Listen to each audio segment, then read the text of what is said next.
তাঁবু খাটাচ্ছিল ঈশানবাবুর সঙ্গে আসা লোকগুলো, আর তিনি তাকিয়ে দেখলেন চারিদিকে অপরূপ কাশ্মীর উপত্যকা।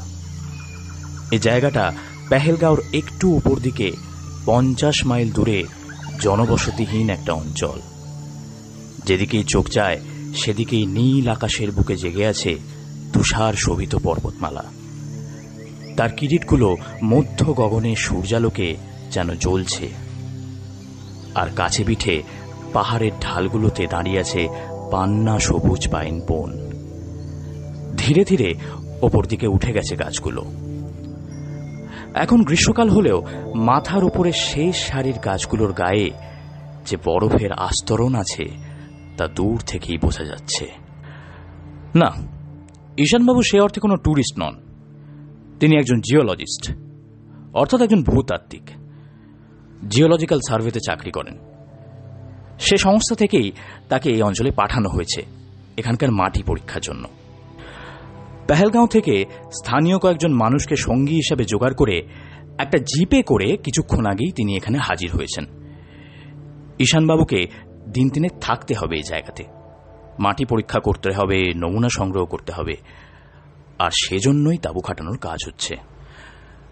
চারপাশ পর্যবেক্ষণ করতে করতে হঠাৎ ঈশানবাবুর চোখে পড়ল তার ঠিক সামনেই পাইন বনে ঢাকা যে অনুচ্চ পাহাড়ের ঢালটা ওপরের দিকে উঠে গেছে, তার মাথার দিকে যেন একটা কাঠামো মতো দেখা যাচ্ছে, ঘর বাড়ি মতো কিছু একটা।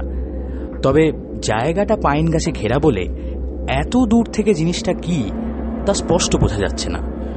তবে ঈশানবাবুর মনে হল হয়তো জায়গাটাতে আর্মি আউটপোস্টও থাকতে পারে। তাঁবু খাটানো হয়ে গেল এক সময়। দুটো তাঁবু, একটা তাঁবু ঈশানবাবুর রাত্রিবাসের জন্য, আর বড় তাঁবুতে থাকবে ঈশানবাবুর 3 জন কাশ্মীরি সঙ্গী আর ড্রাইভার, সেও স্থানীয় মানুষ। গাড়ি থেকে ঈশানবাবুর কাজের যন্ত্রপাতি, অন্যান্য মালপত্র ইত্যাদি তার তাঁবুতে নিয়ে রাখবার জন্য ঈশানবাবুর সঙ্গীদের মধ্যে সব থেকে বয়স্ক যে লোকটা, সে এসে দাঁড়ালো ঈশানবাবুর সামনে। লোকটার নাম বসির, বৃদ্ধ কাশ্মীরি। তার পরনে স্থানীয় মানুষদের মতোই গরম কাপড়ের তৈরি লম্বা ঝুলের পোশাক বা পিরান, মাথায় কাপড়ের টুপি, এক মুখ সাদা দাড়ি। বসির ঈশানবাবুকে প্রশ্ন করল, সব আমরা এখন কি করব? কাজ কি এখন থেকেই শুরু হবে? ঈশানবাবু জবাব দিলেন, না বসির, আজ বিশ্রাম, কাল সকাল থেকে কাজ শুরু করব। ঘুরে ঘুরে চারপাশের মাটি পরীক্ষা করতে হবে। এ কথা বলার পর ঈশানবাবু জানতে চাইলেন, আচ্ছা, এই জায়গাটা নিরাপদ তো? মানে কোনো গোলাগুলির ব্যাপার নেই তো? কাশ্মীর মানেই তো আজকাল সমতল মানুষের কাছে গোলা, বন্দুক আর জঙ্গি এইসব শব্দ। সমতলের মানুষদের কাছে এসব শব্দের আড়ালে হারিয়ে যেতে বসেছে কাশ্মীরের আসল সৌন্দর্য।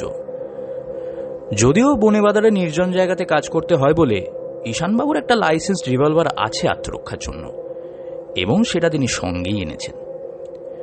ঈশানবাবুর মনের ভাব বুঝতে পেরে বসির হেসে বলল, না সাব, এ মুলুক খুব শান্ত, ওসব ভয় এদিকটাতে নেই। এদিকে কোনো মানুষ থাকে না, যেখানে মানুষ সেখানেই তো গন্ডগোল। তাছাড়া বর্ডার অনেকটা দূর, বেশ কয়েকটা পাহাড় টপকাতেও হয়। তার জবাব শুনে আশ্বস্ত হয়ে ঈশানবাবু এরপর প্রশ্ন করলেন, ওই পাহাড় আর ওই ঢালের ওই জঙ্গলগুলোতে নেকড়ে বা অন্য কোনো হিংস্র জানোয়ার আছে নাকি? বসির একটু হেসে বলল, না সাব, হিংস্র জানোয়ার তো নেই, তবে এখানে কস্তুরী হরিণ আছে। কস্তুরী হরিণ কাকে বলে তা নিশ্চয়ই জানেন। কথাটা শুনে ঈশানবাবু বেশ অবাক হয়ে বললেন, জানবো না কেন, যদিও চোখে দেখিনি। কস্তুরী মৃগ, যাকে ইংলিশে বলে মাস্ক ডিয়ার, তাদের নাভিতে সুগন্ধি গন্ধি থাকে, তাকে বলে কস্তুরী। খুব দামি জিনিস। সুগন্ধি প্রস্তুতিতে আর অন্য নানা কাজে ব্যবহার হয়। বিশেষত পৌরসত্ব বাড়াতে নাকি কস্তুরী কাজে লাগে। বসির আবারও একটু হেসে বলল, জি সাব, পুরুষ হরিণের দেহে এই কস্তুরী পাওয়া যায়। অনেক দূর থেকে বাতাসে তার খুশবু ভাসে। কোনো বাড়িতে এক টুকরো আসল কস্তুরী রাখলে 10 বছর পরেও তার গন্ধ পাওয়া যায়। ঈশানবাবু একটু উৎসাহিত হয়ে বললেন, তুমি দেখেছো তাদের? মানে আমরা তো এখানে 3 দিন থাকবো, তাদের দেখা মিলবে? বসির দাড়িতে হাত বুলিয়ে বলল, হ্যাঁ দেখেছি সাহাব, এখানেই একবার দেখেছি। অনেকটা ছাগলের আকৃতির হয়, পাগুলো সরু সরু। ওই পা নিয়ে খাড়া পাহাড়ের ঢালে ওরা চলতে পারে, 20-25 ফুট লাফাতেও পারে। পুরুষ কস্তুরী হরিণ চেনা যায় তাদের ওপরের চোয়ালের বাইরে নেমে আসা দাঁত থেকে। অমন দাঁত অন্য কোনো হরিণের থাকে না, তবে দেখা মিলবে কিনা বলা যায় না, নসিবে থাকলে মিলবে। ওরা খুব লাজুক প্রাণী। নারী পুরুষ বছরের অধিকাংশ সময় একা একাই ঘরে মিলনের ঋতু ছাড়া। এ কথা বলে একটু থেমে বসির আঙুল তুলে সামনের ঢালের জঙ্গলের মাথাটা দেখিয়ে বলল, ওই যে ওখানে কখনো কখনো ওদের দেখাও যায়। আমরা একবার কাঠ কাটতে গিয়ে ওখানে একটা কস্তুরী হিরণ দেখেছিলাম। বসিরের দৃষ্টি অনুসরণ করে সেদিকে তাকিয়ে ঈশানবাবু আবারও জানতে চাইলেন, আচ্ছা বসির, ওখানে কোনো ঘর বাড়ি আছে নাকি? বসির জবাব দিল, ওখানে একটা পুরনো ছোট মন্দির ছিল এক সময়, এক সন্ন্যাসী থাকতেন, তবে এখন আর নেই। মন্দিরটাও ভেঙে গেছে, কাঠামোর একটা অংশ শুধু এখনো দাঁড়িয়ে আছে, সেটাই দেখা যাচ্ছে। কোনো লোক যায় না ওখানে, গিয়ে দেখে আসতে পারেন জায়গাটা, হয়তো বা কস্তুরীর দেখাও মিলতে পারে। কথা শেষ করে একটু হাসল বসির। এ জায়গাটা সম্বন্ধে ঈশানবাবুর মোটামুটি কিছুটা জানা হয়ে গেল বসিরের কাছ থেকে। তিনি বসিরকে বললেন, ঠিক আছে বসির, তুমি যাও, কোনো প্রয়োজন হলে বলবো তোমাকে। সেলাম ঠুকে বসির এগোলো তার সঙ্গীদের দিকে। ঈশানবাবু বেশ কিছুক্ষণ একই জায়গায় দাঁড়িয়ে রইলেন। বসির আর তার সঙ্গীরা তাঁবুর সামনে বসে আড্ডায় মেতেছে। মাথার উপর মধ্যাহ্নে সূর্যের ঝলমলে আলো। তাঁবুর ভিতরে গিয়ে ক্যাম্প খাটে শুয়ে পড়ার ইচ্ছে নেই ঈশানবাবুর। আবার বসিরদের সঙ্গে আড্ডা দিতে বসাটাও তার পক্ষে সমীচীন নয়। তাই ঈশানবাবু ভাবলেন আশপাশটা একটু দেখে আসা যাক। একথা ভেবে নিয়ে তিনি সোজা এগোলেন সামনের ঢালটার দিকে, যার মাথার উপর রয়েছে মন্দিরের ধ্বংসাবশেষ। বসিরের কথা অনুযায়ী যেখানে কস্তুরী মৃগর দেখা মিলতেও পারে। ঢালটা ধীরে ধীরে ওপরের দিকে উঠেছে। সেটা বেয়ে উপরে উঠতে শুরু করলেন ঈশানবাবু।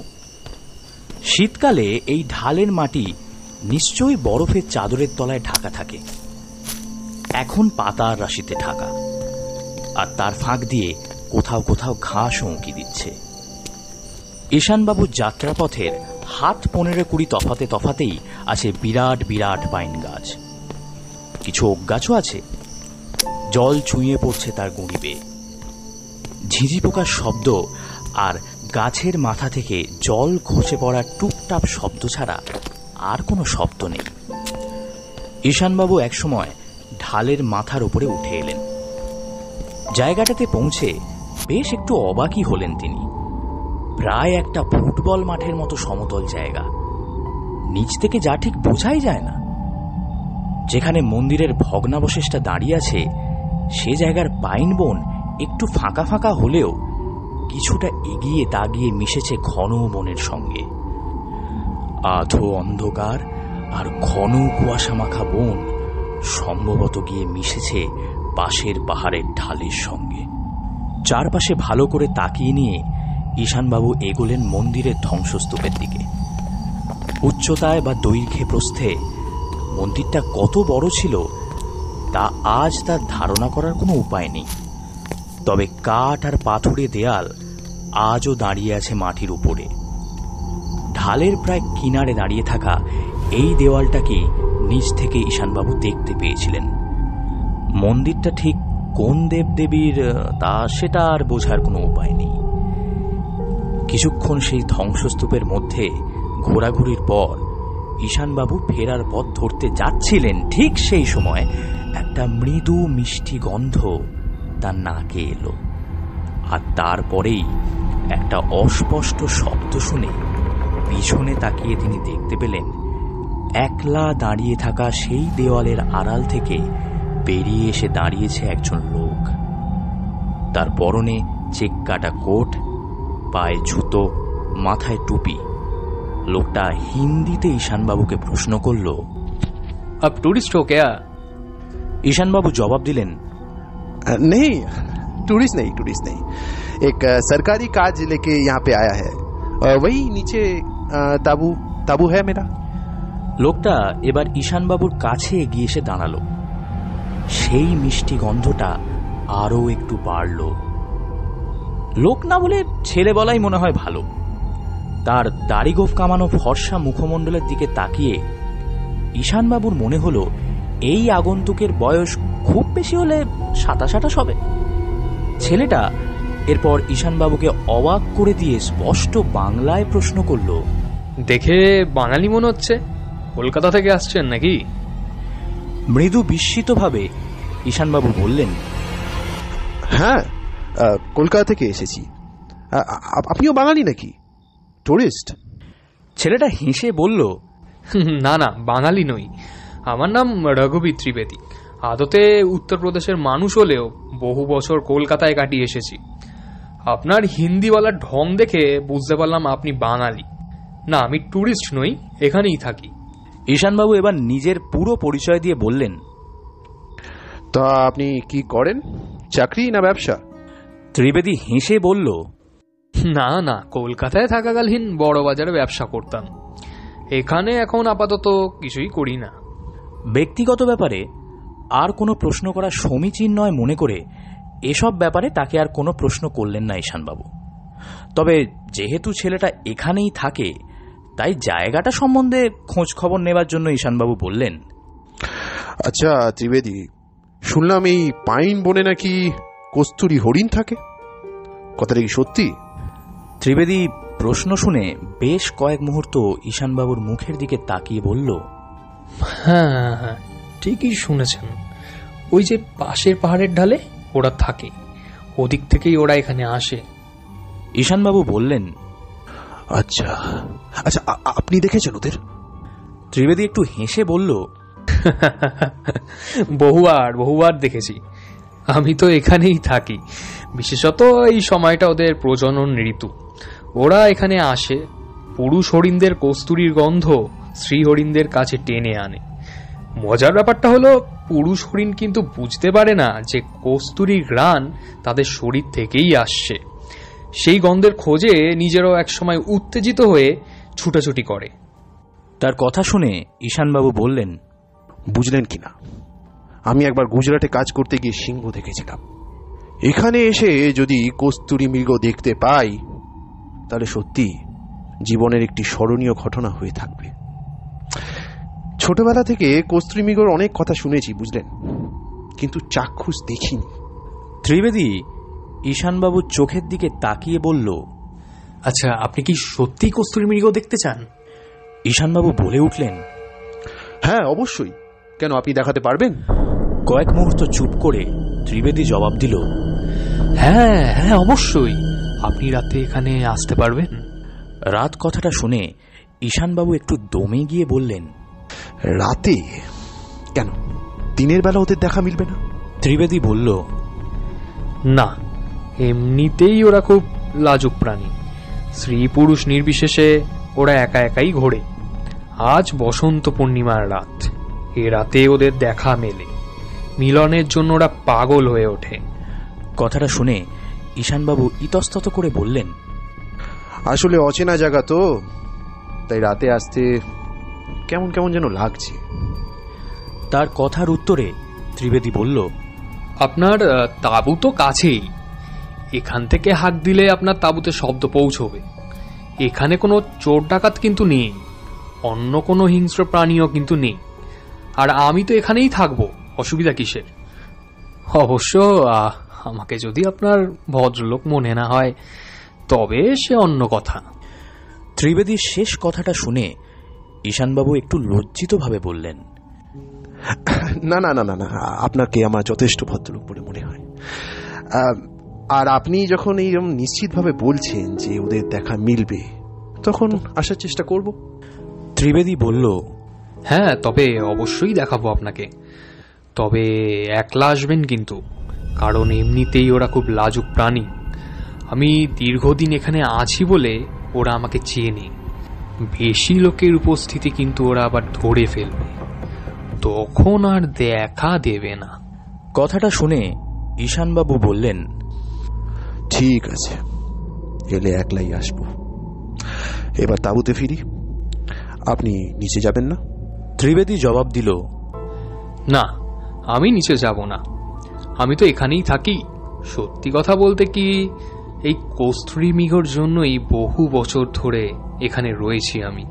ঈশানবাবু বললেন, তার মানে আপনি কি ওদেরকে নিয়ে কোনো ওই গবেষণা বা প্রিজার্ভেশনের কাজ করছেন? এ প্রশ্নের জবাবে ত্রিবেদী হেসে বলল, রাতে আসুনি না, এখানে কেন আছি সে গল্প তখনই না হয় শুনবেন, আর হরিণও দেখবেন। আচ্ছা, তাই হবে। বলে পাহাড়ের মাথার সমতল জায়গাটা অতিক্রম করে ঢাল বেয়ে নিচে নেমে তাঁবুতে ফিরে এলেন। দেখতে দেখতে দুপুর গড়িয়ে বিকাল হলো। তারপর সূর্য ডুবতে শুরু করল। সে এক অপরূপ দৃশ্য। কেউ যেন লাল আবির ছড়িয়ে দিয়েছে পাহাড় শৃঙ্গগুলোর মাথায়। সে দৃশ্য দেখে মোহিত হয়ে গেলেন ঈশানবাবু। তারপর সত্যিই এক সময় সূর্য ডুবে গেল। ঠান্ডা বাতাস বইতে শুরু করলো পাহাড়ের মাথা থেকে। ঈশানবাবু তাঁবুর ভিতরে ঢুকে ব্যাটারি লাইট জেলে কম্বল মুড়ি দিয়ে স্থানীয় ভূতত্ত্ব সম্পর্কিত একটা বই খুলে বসলেন। কিন্তু বইটাতে যেন ঠিক মনোনিবেশ করতে পারছেন না তিনি। তার বারে বারে মনে পড়ে যাচ্ছে ত্রিবেদী নামে সেই ছেলেটার কথা। আর মাঝে মাঝে তার নাকেও যেন একটা মিষ্টি গন্ধ এসে লাগছে, যে গন্ধটা ছেলেটার সঙ্গে কথা বলার সময় পেয়েছিলেন। যদিও তিনি এখনো কোনো সিদ্ধান্ত নেননি যাবার ব্যাপারে। রাত 7:30 নাগাদ বসির ঘরে ঢুকলো খাবার নিয়ে। খাবারের থালাটা নামিয়ে রেখে তাঁবুর বাইরে বেরোতে গিয়েও সে হঠাৎ থমকে দাঁড়িয়ে নাক টেনে বলল, সাব, কি কস্তুরি মেখেছেন নাকি? ঈশানবাবু মৃদু অবাক হয়ে বললেন, কই না তো। বসির আবারও নাক টেনে বলল, জরুর কস্তুরির গন্ধ আছে। এ খুশবু আমি চিনি। আপনি ওই পাহাড়ের উপরে গেছিলেন, তাই তো? ঈশানবাবুর এবার খেয়াল হলো ত্রিবেদীর সঙ্গে দেখা হবার সময় বেশ কয়েকবার একটা মিষ্টি গন্ধ তার নাকে এসে লেগেছিল। তবে কি সে কস্তুরি মেখেছিল? আর তার থেকেই গন্ধটা ঈশানবাবুর গায়ে এসেছে, যেটা তিনি নিজেও মাঝে মাঝে টের পাচ্ছিলেন। আচ্ছা, এভাবে কি গন্ধ ছড়ানো সম্ভব? ঈশানবাবু বললেন, হ্যাঁ, ওপরে গিয়েছিলাম। ওখানে একটা মিষ্টি গন্ধ আমিও নাকে পেয়েছি। বসির বলল, আপনাকে বলেছিলাম না ওখানে কস্তুরি হিরণ আছে? নিশ্চয়ই আপনি এমন কোনো জায়গায় দাঁড়িয়েছিলেন বা এমন জায়গায় হাত রেখেছিলেন যেখানে কস্তুরি হিরণ এসে দাঁড়িয়েছিল বা গা ঘষেছিল। তার থেকেই খুশবুটা আপনার গায়ে এসছে। ঈশানবাবু বললেন, কস্তুরীর এত ক্ষমতা? বৃদ্ধ বসির দাড়িতে হাত বুলিয়ে বলল, জি বাবু সাহেব, 3000 কিসমের মধ্যে আপনি যদি এক টুকরো আসল কস্তুরি রাখেন, তবে ওই 3000 কিসম জিনিসের কস্তুরির খুশবুও লাগে। আমাদের এখানে একটা কথা চালু আছে, কেউ যদি একবারের জন্য গায়ে খাঁটি কস্তুরি লাগায়, তবে সে মোড়ে জান্নাত বা স্বর্গে গেলে হুড়ি অর্থাৎ পরীর দল তাকে ঘিরে ধরে। আত্মার গায়েও কস্তুরির গন্ধ লেগে থাকে। তার কথা শুনে ঈশানবাবুর মনে পড়ল তিনি কোথায় যেন শুনেছিলেন যে কস্তুরি শুধু যৌন বলবর্ধকই নয়, তার গন্ধ তীব্র কামোদ্দীপকও বটে, যে কারণে সম্রাটদের হারেমে কস্তুরীর প্রচুর চাহিদা ছিল। মোহনলাল এই কাশ্মীরেরই মানুষ ছিলেন। তিনি নাকি নবাব সিরাজউদ্দৌলার কাছে প্রথমে গেছিলেন এই কস্তুরি বিক্রির জন্য। তারপর দুজনের সখ্য হয়। বসির এরপর বলল, সাবজি, আপনার কোনো কাজ না থাকলে এবার আমরা খাওয়া সেরে শুয়ে পড়ব। ঈশানবাবু বললেন, হ্যাঁ, শুয়ে পড়ো। কাল আলো ফুটলেই কাজ শুরু করব। বসির সেলাম দিয়ে চলে যাবার পর কিছুক্ষণের মধ্যেই খাওয়া শুরু করলেন ঈশানবাবু। খেতে খেতে তিনি ভাবতে লাগলেন, ওই ছেলেটার আহ্বানে সাড়া দিয়ে তিনি কস্তুরী মৃগ দেখতে যাবেন নাকি যাবেন না। কিন্তু তিনি কোনো সিদ্ধান্ত নিতে পারলেন না। খাওয়া সেরে জলের বোতল নিয়ে হাত ধোবার সময় বাইরে বেরোলেন ঈশানবাবু। বসির আর তার লোকজনেরা ততক্ষণে তাদের তাঁবুতে ঢুকে পর্দা ফেলে শুয়ে পড়েছে। আকাশে পূর্ণিমার চাঁদ উঠেছে। এখানকার আকাশ দূষণমুক্ত বলেই হয়তো চাঁদটাকে অনেকটা বেশি বড় আর উজ্জ্বল মনে হচ্ছে। জ্যোৎস্না যেন আকাশ থেকে গলে গলে পড়ছে এই নির্জন কিরিট শোভিত পৃথিবীর বুকে। ঈশানবাবুর চোখ গেল সামনের ঢালের মাথার উপর, সেই পাইন বনের দিকে। তার মাথার উপর আলো ছড়াচ্ছে পূর্ণিমার চাঁদ। চাঁদের মধ্যেও আদিমতা থাকে, যৌনতার আহ্বান থাকে, আর সেই আহ্বানে সাড়া দিয়েই হয়তো চাঁদনি রাতে মিলিত হয় কস্তুরী হরিণীর দল। কস্তুরীর গন্ধে মেতে উঠে মিলিত হয় বন্য যৌনতায়। এ কথাটা ঢালের মাথার দিকে তাকিয়ে মনে মনে ভাবলেন ঈশানবাবু। আরও কিছুক্ষণ চন্দ্রাতাপের নিচে দাঁড়িয়ে থাকা সেই বনানীর দিকে তাকিয়ে ঈশানবাবুর মনে হল, ওখানে যেতে তার সমস্যা কোথায়? প্রথমত, ওই ছেলেটাকে তার খারাপ লোক বা মিথ্যাবাদী বলে মনে হয়নি। কস্তুরী মৃগ দেখার সুযোগ হয়তো জীবনে দ্বিতীয়বার আসবে না। আর দ্বিতীয়ত, তার মনে যদি অন্য কোনো মতলব থেকেও থাকে, তবে সে সহজে ঈশানবাবুর সঙ্গে এঁটে উঠতে পারবেন না। 50 বছর বয়স হলেও ঈশানবাবুর এখনো নিয়মিত শরীর চর্চা করেন। তার শরীর যথেষ্ট শক্তপোক্ত আর সক্ষম। কিছুদিন আগে এক ডেঁপো ছোকরাকে এক চড়ে মাটিতে ফেলে দিয়েছিলেন। আর সব থেকে বড় কথা, রিভলভারটা তো সঙ্গেই রইল। এ কথাগুলো ভেবে নিয়ে ঈশানবাবু কয়েক মুহূর্তের মধ্যে সিদ্ধান্ত নিয়ে ফেললেন তিনি যাবেন। মুখ ধুয়ে তাঁবুতে ঢুকে প্রথমে পোশাক পাল্টে জুতো পরলেন। সুটকেস থেকে রিভলভার বার করে সেটা একবার পরীক্ষা করে কোমরে গুঁজে নিয়ে গায়ে চামড়ার জ্যাকেট চাপিয়ে টুপি, মাফলার, দস্তানায় সজ্জিত হয়ে এরপর আবার তাঁবুর বাইরে বেরিয়ে সামনের পাহাড়ের ঢালের দিকে হাঁটতে শুরু করলেন। রাত হলেও ঢাল বেয়ে উঠতে খুব একটা কষ্ট হল না ঈশানবাবুর। তিনি ওপরে উঠে এলেন। সমতল জায়গাটাতে প্রাচীন মন্দিরের ছড়িয়ে ছিটিয়ে থাকা কাঠামোর উপর চাঁদের আলো এসে পড়েছে। তবে এখানে ওখানে কিছুটা তফাতে দাঁড়িয়ে থাকা পাইন গাছগুলোকে কেমন যেন জীবন্ত মানুষের মতো মনে হচ্ছে। তারা যেন নিশ্চুপভাবে দাঁড়িয়ে তাকিয়ে আছে ঈশানবাবুর দিকে। মনের ভিতরে কেমন যেন একটা অস্বস্তি হলো ঈশানবাবুর। কিন্তু এরপরই ত্রিবেদীকে দেখতে পেয়ে তার অস্বস্তি ভাবটা কেটে গেল। একটা গাছের আড়াল থেকে বেরিয়ে এসে ছেলেটা দাঁড়ালো ঈশানবাবুর সামনে। ছেলেটার কোটের বুকের বোতাম খোলা। চাঁদের আলোতে মুহূর্তের জন্য একটা জিনিস ঝিলিক দিয়ে উঠল তার বুকের কাছে। ত্রিবেদীর গলাতে একটা সোনার লকেট সমেত হার আছে। আর সে কাছে এসে দাঁড়াতে আবারও সেই মিষ্টি গন্ধ এসে লাগলো ঈশানবাবুর নাকে। ত্রিবেদী মৃদু হেসে ঈশানবাবুকে বলল, আপনি যে এখানে আসবেন সেটা আমি প্রথম থেকেই অনুমান করেছিলাম। ঈশানবাবু হেসে বললেন, না মানে সুযোগটা হাতছাড়া করতে চাইলাম না, চলেই এলাম। হরিণ দেখা যাবে তো? ত্রিবেদী হেসে বলল, হ্যাঁ নিশ্চয়ই, হরিণ তো নিশ্চয়ই দেখতে পাবেন, তারা এখানেই আসবে। ঈশানবাবু এরপর বললেন, আচ্ছা, একটা মিষ্টি গন্ধ পাচ্ছি, তখনও পেয়েছিলাম। এটা কি কস্তুরী গন্ধ? আপনার গা থেকে আসছে? ত্রিবেদী জবাব দিল, হ্যাঁ আমার গা থেকেই আসছে। এরপর কিছুটা তফাতে মাটিতে পড়ে থাকা একটা গাছের গুঁড়ি দেখিয়ে বলল, চলুন ওখানে গিয়ে বসি। ত্রিবেদীর কথা মতো ঈশানবাবু তার সঙ্গে এগিয়ে গিয়ে গুঁড়িটার ওপর বসলেন। ত্রিবেদীও তার পাশে বসল। তাদের সামনে একটু দূরে একটা কচ্ছপের পিঠের মতো উন্মুক্ত জায়গা। তারপর ছোট ছোট পাইন গাছের সারি গিয়ে মিশেছে বড় বড় গাছের দঙ্গলের সঙ্গে। সেদিকে বনের গভীরে চাঁদের আলো প্রবেশ না করলেও ঈশানবাবুর সামনে কচ্ছপের পিঠের মতো উন্মুক্ত জায়গাটা চাঁদের আলোতে ফটফট করছে। সবকিছু স্পষ্ট দেখা যাচ্ছে। গাছের পাইন গাছের পাতাগুলো রূপোর পাতের মতো চিকচিক করছে চাঁদের আলোতে। বাতাসে কস্তুরীর মৃদু মিষ্টি গন্ধ, সব মিলিয়ে পরিবেশটা বেশ ভালো লাগলো ঈশানবাবুর। তিনি বললেন, বাহ, চারপাশটা খুব সুন্দর লাগছে। ত্রিবেদী বলল, এখানে একটা খুব পুরনো শিব মন্দির ছিল। মন্দিরের সামনে ফাঁকা জায়গাটা ওই ঢিপি ছাড়িয়ে আরো কিছুটা বিস্তৃত ছিল। খেয়াল করে দেখুন, ঢিপির ওপাশের গায়ের গাছগুলোর বয়স অনেক নবীন। ঈশানবাবু জানতে চাইলেন, তাহলে মন্দিরটা ধ্বংস হলো কিভাবে?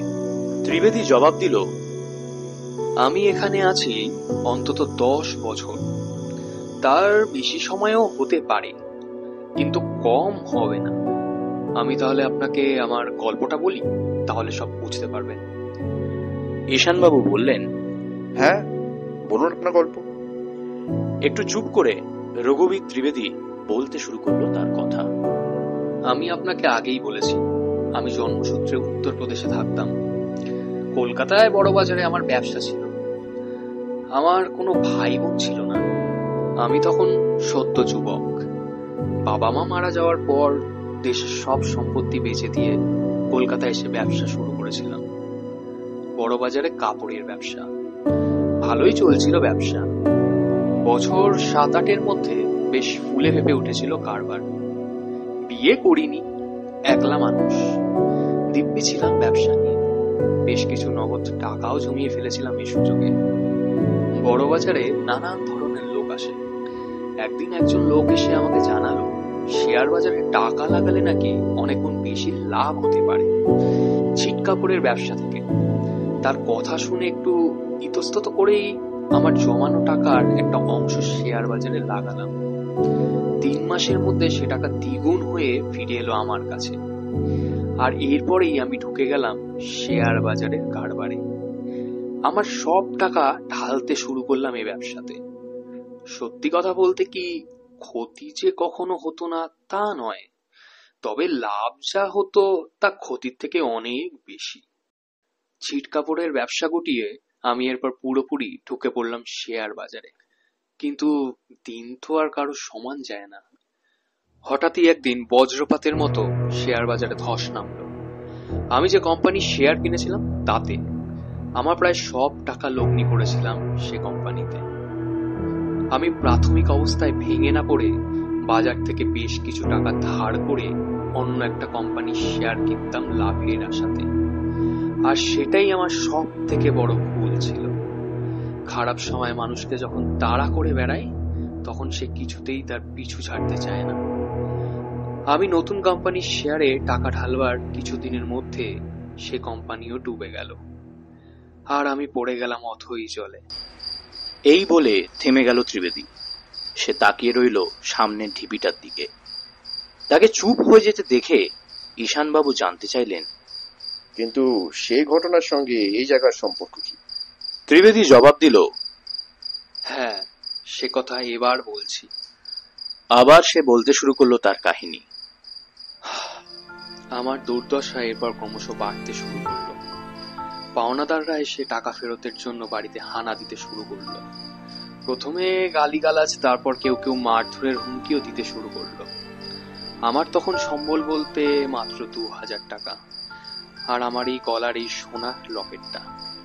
আর বাজারে আমার দেনার পরিমাণ প্রায় 1,03,000 টাকা। পাওনাদারের হুমকিতে একসময় আমি সিদ্ধান্ত নিলাম কলকাতা থেকে দূরে কোথাও আমায় পালাতে হবে। অন্তত ততদিন আমাকে গা ঢাকা দিয়ে থাকতে হবে যতদিন না শেয়ার বাজার আবার চাঙ্গা হয়। আমি আবার লগ্নি করা টাকা ফেরত পেয়ে পাওনাদারদের ধার শোধ করতে পারি। তবে এত দূরে যে আমি চলে আসব তা কখনো ভাবিনি। ভাগ্যই হয়তো আমাকে অদ্ভুতভাবে টেনে এনেছিল এখানে। কলকাতা ছাড়ার সিদ্ধান্ত নিয়ে একদিন সন্ধ্যায় আমি সামান্য কিছু জামা কাপড় নিয়ে হাওড়া স্টেশনে উপস্থিত হলাম। আমার ইচ্ছা ছিল বাংলারই কোনো মফস্বল শহরে গিয়ে কিছু কাজ খুঁজে নিয়ে সেখানে থাকার। আমি যখন টিকিট কাউন্টারের দিকে এগোচ্ছি, ঠিক তখনই আমি দেখতে পেলাম আমার এক বড় পাওনাদারকে, সঙ্গে কয়েকজন গুন্ডা চেহারার লোক। পাওনাদার আর তার সঙ্গীদের চারপাশে তাকানোর ভঙ্গি দেখে বুঝতে পারলাম তারা আমাকেই খুঁজছে। কোনোভাবে আমার পালানোর খবর হয়তো জানতে পেরে পিছু ধাওয়া করেছে। এবার কি করব আমি? ধরা পড়লে চরম লাঞ্ছনা কপালে। ঠিক সেই সময় শুনতে পেলাম একটা ট্রেনের হুইসেলের শব্দ। কোনো একটা ট্রেন হুইসেল বাজিয়ে স্টেশন ছেড়ে যাচ্ছে। বাজার জন্য ভিড় ঠেলে আমি ছুটতে শুরু করলাম সেই ট্রেনটা লক্ষ্য করে। তারপর লাফিয়ে উঠে পড়লাম সেই অজানা ট্রেনে। আমার কাছে কোনো টিকিট ছিল না। ফার্স্ট ক্লাস কম্পার্টমেন্টটা বেশ ফাঁকা ফাঁকা।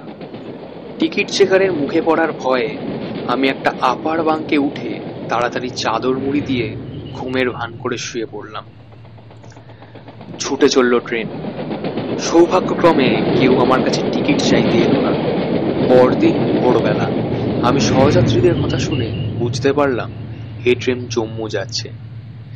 আমি সিদ্ধান্ত নিলাম ট্রেন যেখানে যাচ্ছে আমি সেখানেই নামবো। একদিন পর আমি উপস্থিত হলাম জম্মুতে। সেখানে কদিন থাকার পর চলে এলাম শ্রীনগর, তারপর ঘুরতে ঘুরতে পেহেলগাঁওতে। একটানা কথাগুলো বলে থামল ত্রিবেদী। ঈশানবাবু বললেন, আপনার কাশ্মীরে আসার ঘটনা বেশ রোমাঞ্চকর তো। ঠোঁটের কোণে অস্পষ্ট একটা হাসি ফুটিয়ে ত্রিবেদী বলল, হ্যাঁ, তবে আসল গল্প এবার বলবো। এতক্ষণ যা বললাম তা বলতে পারেন আমার কাহিনীর ভূমিকা মাত্র। ঈশানবাবু উৎসাহিতভাবে বললেন, হ্যাঁ বলুন। মাথার উপরে চাঁদ আলো ছড়াচ্ছে সামনের জমিটাতে। পাইন গাছের গায়েও পিছলে পড়েছে আলো। বাতাসে কস্তুরীর মিষ্টি গন্ধ যেন মৃদু বেড়েছে। শুধু ত্রিবেদীর গায়ের গন্ধ নয়, ঈশানবাবুর মনে হলো হয়তোবা কোনো কস্তুরী মৃগ কাছাকাছি কোথাও থাকতে পারে। ত্রিবেদী এবার শুরু করলো তার আসল গল্প। পেহেলগাঁওতে এসে যখন পৌঁছালাম তখন আমার পকেট আরো ফাঁকা হয়ে গিয়েছে। আমি আশ্রয় নিলাম অতি সস্তার একটা বাড়িতে। ঘোড়ার সহিসরা যেখানে রাত কাটায়, সেখানে কদিন কাটাবার পর আমি বুঝতে পারলাম আমার পকেটের যা হাল তাতে দৈনিক খাওয়ার খরচ নিয়ে মাত্র 20 টাকা ভাড়াতেও বেশি দিন থাকা সম্ভব না। হঠাৎই এক ঘোড়াওয়ালার মুখে খবর পেলাম এখানে নাকি একটা মন্দির আছে। এক সাধু বাবা থাকেন ওই মন্দিরে। ভালো লোক, কেউ মন্দিরে গেলে যত্ন আত্মীয় করেন। মন্দিরের নাম সুগন্ধ মন্দির, অর্থাৎ সৌগন্ধ মন্দির। যদিও তখন আমি জানতাম না এই মন্দিরের নাম কেন এরকম। আমি মন্দিরের কথা শুনে ভাবলাম একবার মন্দিরটাতে গিয়েই দেখা যাক। যদি সেখানে আশ্রয় মেলে, বিনা খরচায় কদিন থাকা খাবার তো বন্দোবস্ত হয়। এই কথা ভেবে পেহেলগাঁও থেকে আমি চলে এলাম এখানে। আমি যখন ঢাল বেয়ে এই চত্বরে উঠে এলাম তখন প্রায় বিকেল। বসন্তকালে শুরু হলেও সেবার শীতকালে প্রচন্ড তুষারপাত হওয়াতে মন্দির সংলগ্ন এই চত্বরটায় তুষারের চাদরে আড়ালে পুরো মোড়া হয়েছিল। এ জায়গাতে উঠে আসতেই আমার নাকে একটা মিষ্টি গন্ধ এসে লাগলো। সে গন্ধ তখনও আমার চেনা ছিল না। কাঠ আর পাথরের তৈরি এই অতি প্রাচীন মন্দির বয়সের ভারে বৃদ্ধ মানুষের মতো কিছুটা সামনের দিকে ঝুঁকে আছে। আমি সদর দরজার সামনে গিয়ে দাঁড়াতেই এক বৃদ্ধ সন্ন্যাসী মন্দিরের ভেতর থেকে বাইরে এলেন। এই শীতের দেশেও তার গায়ে একটা নামমাত্র বস্ত্রখণ্ড, খালি পা। আমি বুঝতে পারলাম ইনি এই মন্দিরের সন্ন্যাসী। আমি তাকে প্রণাম জানিয়ে বললাম, আমি দেশ ভ্রমণে বেরিয়ে এখানে এসেছি, টাকা পয়সা সব শেষ। তিনি যদি আমাকে কিছুদিনের জন্য আশ্রয় দেন তবে আমি বাঁচতে পারি। আমার কাতর আবেদন শুনে সাধু বাবা বললেন, দেবতার মন্দিরে কেউ আশ্রয় চাইলে তাকে তো আর বেরানো যায় না। এসো, ভিতরে এসো। আমি প্রবেশ করলাম মন্দিরে। গর্ভগৃহে একটা শিবলিঙ্গ আছে। সাধু বাবা প্রথমে আমাকে সেখানে নিয়ে গেলেন। দেবতা দর্শনের পর আমি তার পরিচয় জানতে চাইলে তিনি আমায় বললেন, সন্ন্যাসীরা পূর্বাশ্রমের পরিচয় দেয় না, তোমাকে কয়েকটা কথা বলি। প্রথম জীবনে এক বিশ্ববিদ্যালয়ে শিক্ষকতা করতাম আমি। একদিন বৈরাগ্য দেখা দিল।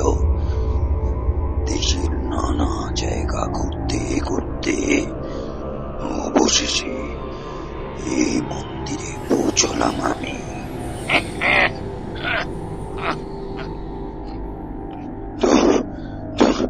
তখন এই প্রাচীন মন্দিরে এক সন্ন্যাসী থাকতেন। আমিও সন্ন্যাস গ্রহণ করে এই মন্দিরেই রয়ে গেলাম।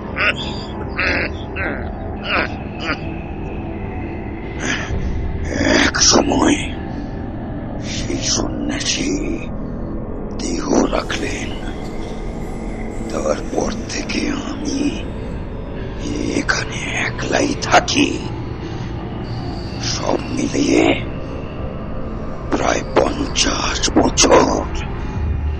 50 বছর এখানেই আছি। এরপর সেই সন্ন্যাসীর সঙ্গে আরো কিছু কথা বলার পর আমি বুঝতে পারলাম কৌপিন পরা এই সন্ন্যাসী প্রকৃত অর্থেই নানা জ্ঞানের অধিকারী। যাই হোক, সেই সন্ন্যাসী আমার খাবারের ব্যবস্থা করলেন। একটা খড়ের বিছানাতে আমার রাত্রিবাসের ব্যবস্থা করলেন। একটা জিনিস আমি খেয়াল করলাম যে মন্দিরের ঘরের বাইরে সেই মিষ্টি গন্ধ যেন সর্বত্র ছড়িয়ে আছে। ঘুমের মধ্যেও যেন আমি সে গন্ধ টের পেতে থাকলাম। পরদিন ভোর হলো। আমি ঘর থেকে বেরিয়ে সাধু বাবার সঙ্গে দেখা হতে তাকে গন্ধের ব্যাপারটা জিজ্ঞাসা করলাম। তিনি আমাকে হেসে উত্তর দিলেন, চলো, তোমাকে একটা জিনিস দেখাবো। বাইরে চলো। তার সঙ্গে বাইরে বেরিয়ে এলাম আমি। আপনার সামনে যে উঁচু মতো জায়গাটা দেখছেন, ঠিক ওখানেই কাঠের বেড়া দেওয়া বেশ বড় একটা খোয়ারের মতো মাথার পাতার ছাদ দেওয়া একটা ঘর ছিল। সাধু বাবা আমাকে নিয়ে ওই ঘরটার দিকে এগোতেই মিষ্টি গন্ধের তীব্রতা যেন আরো বাড়তে লাগলো। খোয়ারটার সামনে এসে দাঁড়িয়ে বুঝতে পারলাম এই মিষ্টি গন্ধের উৎসস্থল এই ঘরটাই। সাধু বাবার সঙ্গে ঘরের দরজার ফাঁক দিয়ে ভেতরে উকি দিতেই আমি দেখতে পেলাম একটা প্রাণীকে। ছাগলের মতো একটা ছোট্ট প্রাণী উত্তেজিত ভাবে ঘরের এক প্রান্ত থেকে অন্য প্রান্ত পায়চারি করে চলেছে। তার শিং দুটো ছোট ছোট, কিন্তু চোয়ালির ওপর থেকে 1 ইঞ্চি লম্বা ছুরির ফলার মতো দুটো দাঁত বাইরে বেরিয়ে এসেছে। আর তীব্র গন্ধটা তার গা থেকেই আসছে। আমি অবাক হয়ে জানতে চাইলাম, সাধু বাবা, এটা কি প্রাণী? তিনি আমাকে বললেন, কস্তুরী মৃগর নাম শুনেছ? এটা কস্তুরী মৃগ। ওর পেটের কাছটা খেয়াল করো, নাভির কাছে। সাধু বাবার কথা শুনে আমি প্রাণীটিকে ভালো করে খেয়াল করে দেখলাম। একটা আবের মতো অংশ আছে সেখানে। আমি অবাক হয়ে প্রশ্ন করলাম, আপনি ওকে কোথায় পেলেন? বছর 12 আগে ওকে কুড়িয়ে পেয়েছিলাম এখানকারই এক জঙ্গল থেকে। এখানকার জঙ্গলে কস্তুরী মৃগ আছে। কোনো কারণে ওর মা ওকে ত্যাগ করেছিল। আমি ওকে তুলে এনেছিলাম মন্দিরে। তারপর থেকে এখানেই আছে।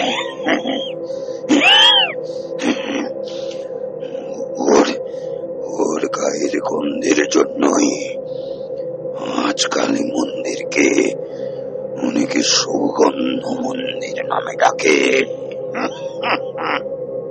এ কথা বলার পর তিনি বললেন, এমনি সময় ও ছাড়াই থাকে, কিন্তু এই বসন্তকালে ওদের প্রজনন ঋতুতে ওদেরকে আটকে রাখতে হয়, নইলে কামের তাড়নায় হরিণীর খোঁজে ও জঙ্গলে পালাবে।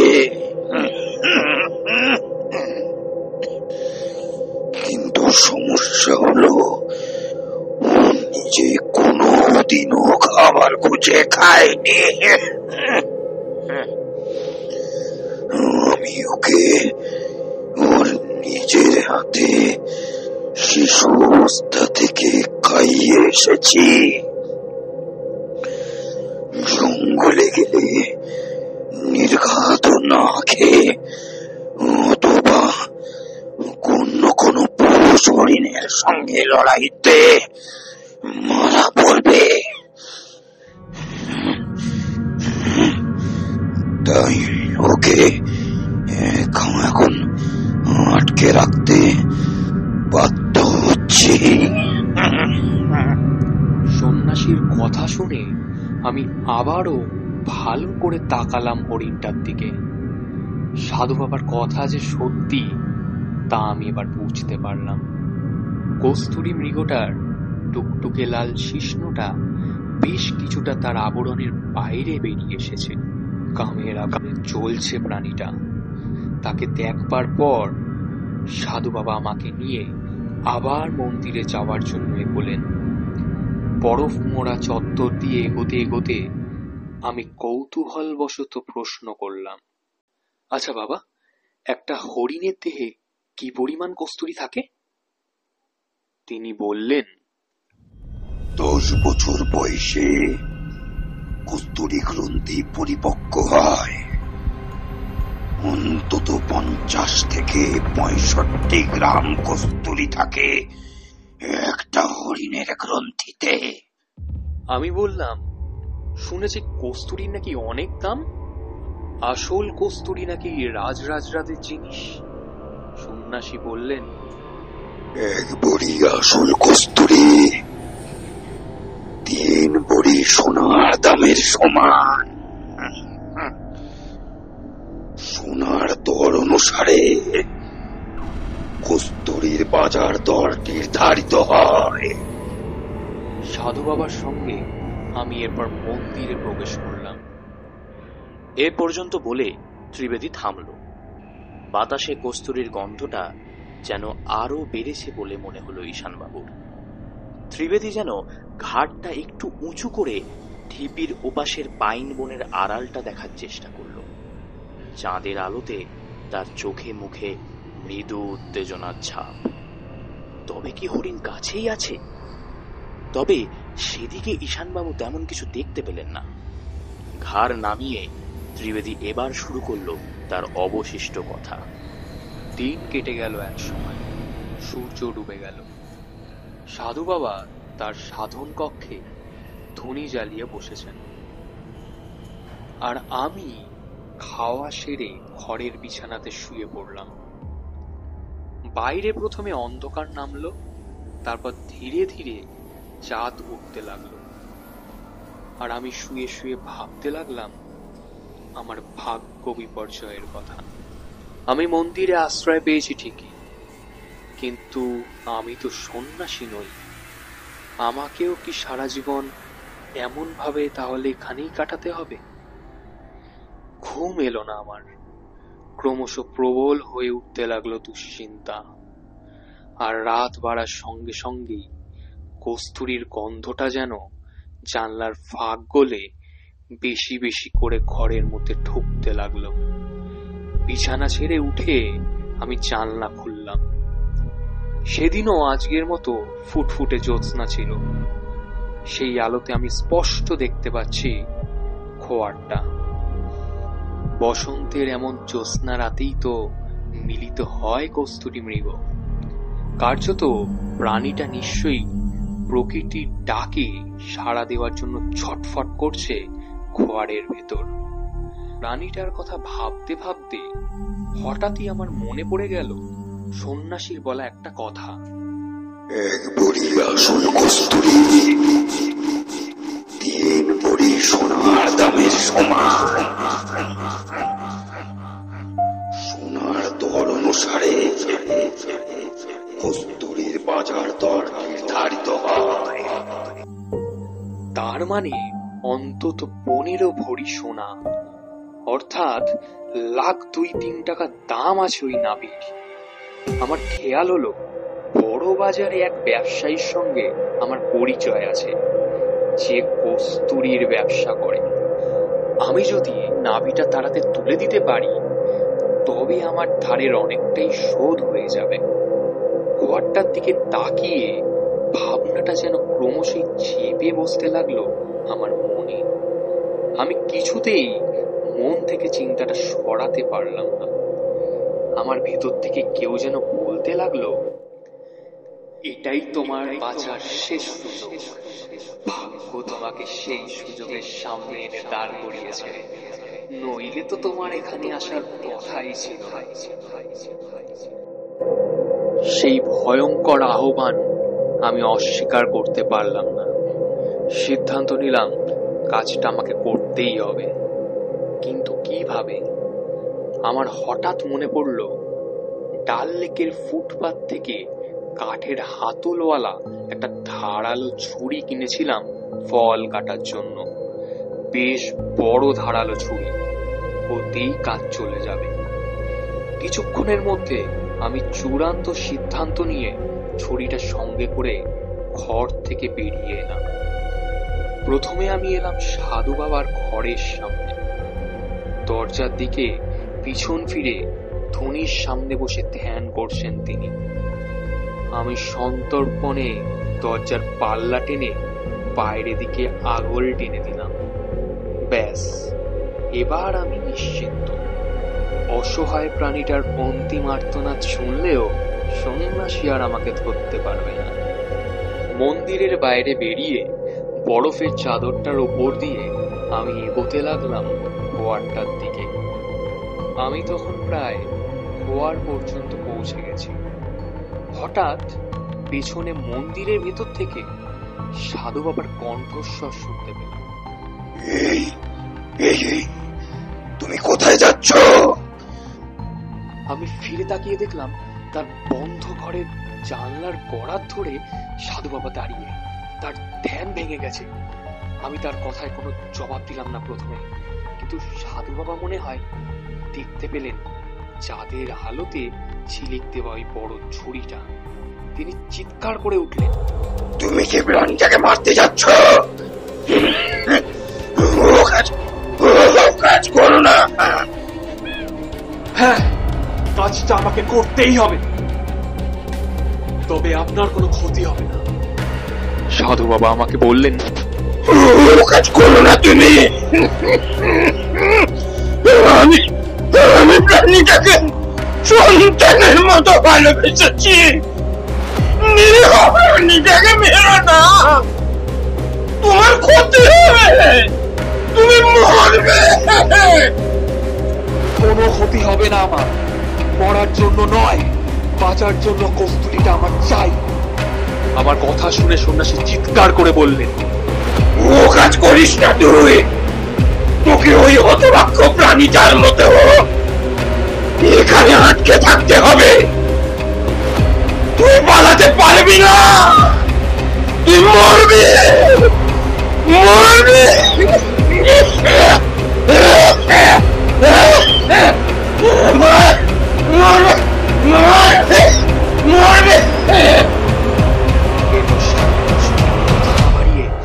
আমি পা বাড়াতে যাচ্ছিলাম খোয়ারটার দিকে। ঠিক সেই সময় একটা ভয়ঙ্কর ঘটনা ঘটল। আমার পায়ের তলার মাটিটা হঠাৎ মৃদু তুলে উঠল। ভূমিকম্প। আমি পড়ে গেলাম।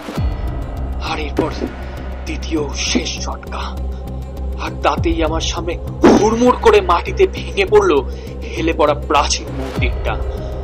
সাধু বাবা চাপা পড়ে গেলেন তার নিচে। তারপর পৃথিবী শান্ত হয়ে গেল। আমি যদি মন্দিরের ভেতরে থাকতাম, তবে আমার কি পরিণতি হতো তা ভেবে আমি শিউরে উঠলাম। কিন্তু কিছুক্ষণের মধ্যেই আমার মন ও শরীরের শক্তি সঞ্চয় করে আমি উঠে দাঁড়ালাম আবার।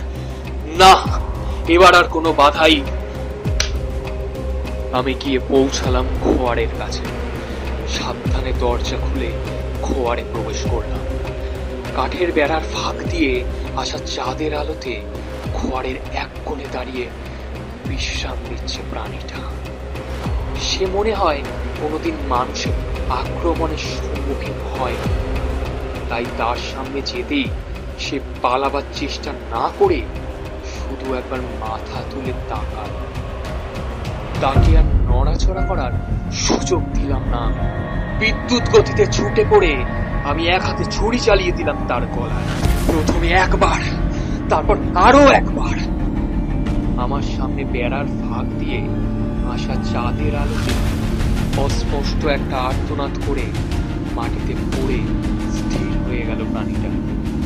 আমার সামনে বেড়ার ফাঁক দিয়ে আসা চাঁদের আলোতে পড়ে আছে হরিণটা।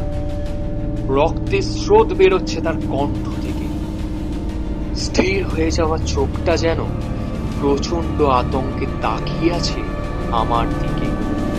মৃত প্রাণীটার পেটের কাছে তার কস্তুরী নাভিটাও দেখা যাচ্ছে। আমার প্রথম কাজ শেষ, এবার শেষ কাজটা করতে হবে। আমি বসে পড়লাম প্রাণীটার সামনে। এক হাতে খামচে ধরলাম নাভিটা, আর অন্য হাতে ছুরি বসিয়ে দিলাম নাভির গায়ে, কস্তুরী গ্রন্থিটা দেহের বাইরে উৎপাটিত করার জন্য। এই বলে থেমে গেল ত্রিবেদী। ঈশানবাবু গল্পটা শুনতে শুনতে উত্তেজিত হয়ে উঠেছিলেন।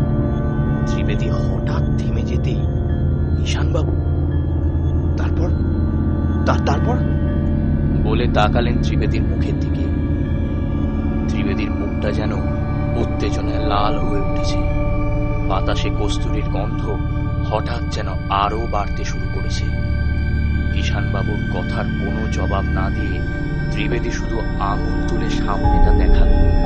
সেদিকে তাকিয়ে ঈশানবাবু দেখলেন বাইন বনের আড়াল থেকে বেরিয়ে চাঁদের আলোতে সেই ঢিপিটার ওপর কখন যেন উঠে দাঁড়িয়েছে অনেকটা ছাগলের মতো একটা প্রাণী, কস্তুরী হরিণ। ঈশানবাবু চেয়ে রইলেন সেদিকে। এরপর আর একটা, তারপর আর একটা, মোট 3টে হরিণী এসে দাঁড়ালো ঢিপিটার ওপর। ঈশানবাবুর প্রথমে যেন মনে হলো তারা জমিটার গন্ধ শুকছে, আর এরপরই যেন তারা সরু সরু ঠ্যাঙের খুর দিয়ে আর ছোট ছোট শিং দিয়ে মাটিটা খোঁড়ার চেষ্টা করতে লাগলো, যেন মাটির নিচেই কিছু আছে, আর সেটা বার করার চেষ্টা করছে কস্তুরী হরিণীর দল। ঈশানবাবু বিস্মিতভাবে চেয়ে রইলেন সেই দৃশ্যের দিকে। মিষ্টি গন্ধটা যেন ক্রমশ বাড়ছে, আর তার সঙ্গে সঙ্গে যেন ক্রমশই পাগল হয়ে উঠছে হরিণীর দল। শিং দিয়ে খুর দিয়ে তীব্র আঘাত হানছে টিপিতে। ছিটকে উঠছে মাটি, ঘাসের কুচি, যেন মাটির তলায় চাপা পড়ে থাকা কিছু তাদের বাইরে বার করে আনতেই হবে। এই অদ্ভুত ব্যাপারটা দেখে ঈশানবাবু চাপা স্বরে বললেন, ওরা এমন করছে কেন? কিন্তু এরা তো সব হরিণ কই? কিন্তু তার কথার কোনো জবাব না পেয়ে ঈশানবাবু পাশে তাকিয়ে দেখলেন ত্রিবেদী কখন যেন উঠে দাঁড়িয়েছে। চাঁদের আলো এসে পড়েছে তার মুখে, লাল হয়ে উঠছে তার মুখ, নাক মুখ দিয়ে লালা ঝরতে শুরু করেছে তার, চোখ যেন ঠিকরে বাইরে বেরিয়ে আসতে চাইছে। এক মুঠো গন্ধহীন টাটকা বাতাস নেবার জন্য ফুলে উঠেছে নাসারন্ধ্র, তার শরীর কাঁপছে। ত্রিবেদীর এমন ভয়ঙ্কর অবস্থা দেখে ঈশানবাবু উত্তেজিত ভাবে উঠে দাঁড়িয়ে বললেন, কি হয়েছে? এই কি হলো আপনার? এমন করছেন কেন? আর এরপরই এক অদ্ভুত ঘটনা ঘটল। উত্তেজিত ঈশানবাবুর গলার স্বর যেন কানে গেল হরিণ, আর তারপরই তারা ঢিপি থেকে লাফ দিয়ে নেমে ধেয়ে এলো তাদের দিকে। আর তাদের আসতে দেখেই ত্রিবেদী একটা আর্তনাদ করে ছুটল মন্দিরের ধ্বংসাবশেষের দিকে, আর তার পিছু ধাওয়া করলো হরিণীর দল। ত্রিবেদী সম্ভবত বাঁচার জন্য ভাঙা দেয়ালের আড়ালে অদৃশ্য হল। আর হরিণীর দলও দেওয়ালের পিছনে গেল তাকে খোঁজার জন্য। কয়েক মুহূর্তের মধ্যেই সেই হরিণীর দল অবশ্য দেয়ালের অন্য পাশ দিয়ে বাইরে বেরিয়ে এলো একজনের পিছু ধাওয়া করতে করতে। ঈশানবাবু বিস্মিত ভাবে দেখল কামার্ত হরিণীগুলো এবার যার পিছু ধাওয়া করেছে সে ত্রিবেদী নয়, হরিণগুলোর যে আকারে কিছু বড় একটা পুরুষ হরিণ। চাঁদের আলোতে তার লম্বা দাঁত দেখা যাচ্ছে। হতভম্ব বিস্মিত ঈশানবাবুর চোখের সামনে দিয়ে ছুটে কয়েক মুহূর্তের মধ্যেই পাইন বনের আড়ালে হারিয়ে গেল সেই কস্তুরী মৃগ আর তার পেছনে ধাওয়া করা কামার্ত হরিণের দলটা। চাঁদের আলোতে একলা দাঁড়িয়ে রইলেন ঈশানবাবু। বেশ কিছুটা সময় লাগলো ঈশানবাবুর সম্বিত ফিরতে। ত্রিবেদীর খোঁজে প্রথমে তিনি সেই দেওয়ালটার পেছনে গেলেন। না, সেখানে কেউ নেই। বেশ কয়েকবার তিনি ত্রিবেদীর নাম ধরেও হাঁক দিলেন, কিন্তু তার কোনো সাড়া মিলল না। চাঁদের আলোতে সেই উন্মুক্ত জায়গাটায় ত্রিবেদীর ফেরার প্রত্যাশায় আরো কিছুক্ষণ দাঁড়িয়ে রইলেন ঈশানবাবু, কিন্তু সে ফিরল না। এক সময় প্রচন্ড শীত করতে লাগলো ঈশানবাবুর। অগত্যা তিনি নিচে নামার পথ ধরলেন। ঈশানবাবুর চোখে সারা রাত আর ঘুম এলো না তাঁবুতে ফেরার পর। তার চোখে কেবলই ভেসে উঠতে লাগলো সেই অদ্ভুত দৃশ্যগুলো। আর ত্রিবেদীরই বা কি হলো? ঈশানবাবুকে অমন ভাবে ফেলে রেখে সেই বা কোথায় অদৃশ্য হলো? এসব ভাবতে ভাবতেই এক সময় ভোর হয়ে এল।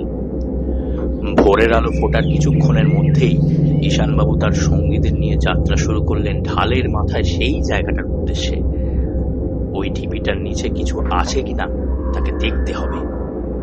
ওপরে উঠে ঢিপির কাছে উপস্থিত হলো সবাই। ঈশানবাবু খেয়াল করে দেখলেন ঢিপিটার ওপরে স্থানে স্থানে ঘাসের চাবড়া ওঠা। তার মানে গতকালের দৃশ্যটা মিথ্যা নয়। হরিণগুলো শিং আর খুঁড়ের চিহ্ন আঁকা হয়ে আছে মাটির বুকে। ঈশানবাবু জায়গাটা খোঁড়ার নির্দেশ দিলেন। কোদাল আর গাঁইতির ঘায়ে মাটির ভিতর থেকে প্রথমে উঠে আসতে লাগলো পচা কাঠের টুকরো, আর তার সঙ্গে সঙ্গে কস্তুরীর মিষ্টি গন্ধ যেন মাটির নিচ থেকে বাইরে বেরিয়ে আসতে লাগলো। কাঠের টুকরোগুলো দেখে একজন বলল, সম্ভবত এখানে একটা কাঠের ঘর ছিল। ত্রিবেদীর মুখে শোনা সেই খোঁয়ারটা। ঈশানবাবু এক দৃষ্টিতে চেয়ে রইলেন জায়গাটার দিকে। গর্ত যত খোঁড়া হতে লাগলো তত তীব্র হতে লাগলো সেই গন্ধ। যারা মাটি খুঁড়ছে তারাও বেশ বিস্মিত ব্যাপারটাতে।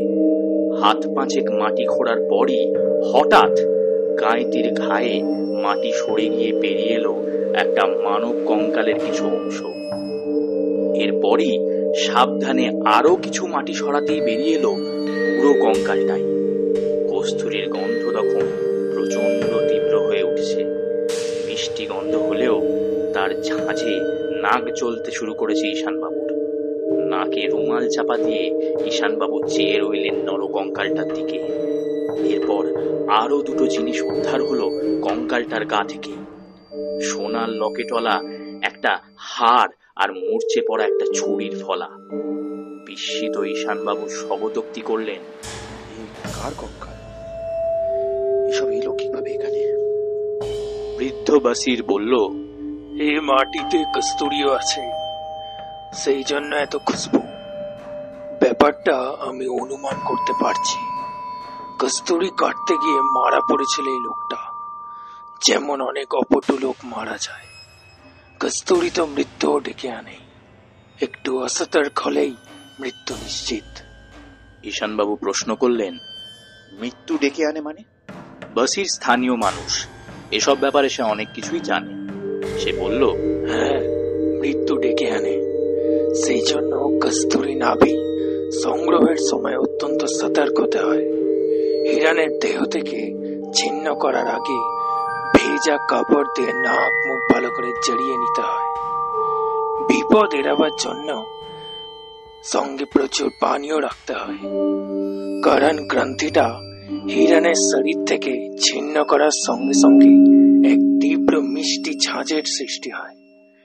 নাক মুখ দিয়ে সেই ঝাঁঝ যদি আপনার শরীরে প্রবেশ করে তবে মস্তিষ্কে প্রচন্ড প্রতিক্রিয়া সৃষ্টি হয়। সঙ্গে সঙ্গে নাক মুখ দিয়ে লালা ঝরতে শুরু করবে আর তার কয়েক মিনিটের মধ্যেই মস্তিষ্ক পক্ষাঘাত হয়ে সেখানেই মারা পড়বেন আপনি। যে কারণে নাক মুখে ভালো করে ভেজা কাপড় বেঁধে মুহূর্তের মধ্যে কস্তুরী গ্রন্থিটা ছিন্ন করে একটা জলপূর্ণ পাত্রের মধ্যে কস্তুরীটা ফেলে পাত্রের মুখটা এমন ভাবে বন্ধ করতে হয় যে তার ভিতর থেকে বাতাস বাইরে না আসতে পারে। এই কাজে সামান্য ভুল হলেও মৃত্যু নিশ্চিত। এ ভুলটাই ঘটেছিল এই লোকটার ক্ষেত্রে। দেখছেন না, মাটির গভীরে এতদিন পড়ে আছে, তবু কস্তুরীর কি ঝাঁজ। বসিরের কথা শুনে ত্রিবেদীর বলা গল্পের একটা অংশ মনে পড়ে গেল ঈশানবাবু। এজন্যই সেই সন্ন্যাসী ত্রিবেদীকে বলেছিলেন, পালাতে পারবি না, তুই মরবি, মরবি।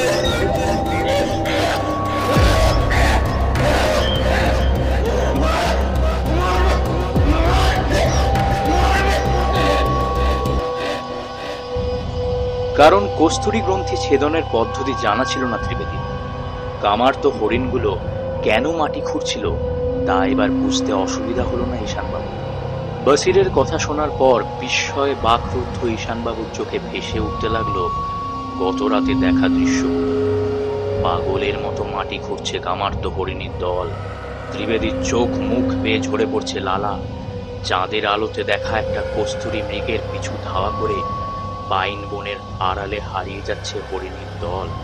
মৃত্যুর পরও যেই মিষ্টি মৃত্যু গন্ধ ত্রিবেদীর গায়ে লেগেছিল তা তাকে পরিণত করেছিল কস্তুরী মৃগতে।